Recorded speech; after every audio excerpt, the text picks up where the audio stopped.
Do you have leftover tamales sitting in the fridge? Watch this video before you steam them or microwave to reheat. Hola amigos, today I want to share with you a fun and delicious way of reheating your leftover tamales that's a huge hit with adults and kids. You're going to make waffle tamales. Yeah, you heard that right. They are so delicious and nice and crispy. If you like that crispy edge on the tamales, this is something you've got to try. Now you can use whatever leftover tamales you have. For this first one, I use beans and cheese, and you're going to put it into your preheated waffle machine and just follow the instructions on it. After about 3 to 4 minutes, you can check to see that it's nice and brown. You can cook it longer if you like, depending on how crispy you want it. Now, if you have smaller tamales, you can place 2 of them side by side like I am doing here. And these are rajas, poblano peppers with cheese. And again, you're just going to cook those until they're nice and crispy to your desired texture.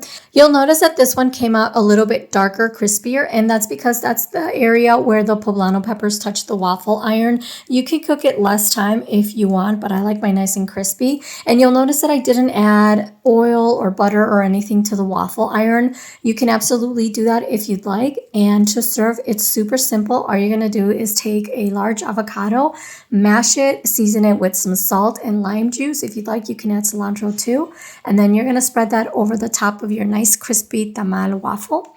And then you're going to add some fresh Pico de Gallo salsa, which is just tomato, fresh chili pepper, cilantro, lime juice, and onion and salt. And then if you want to drizzle your favorite spicy salsa over that, it takes the flavor to another level. Now, instead of avocado, you could also use some mashed beans, refried beans to top it.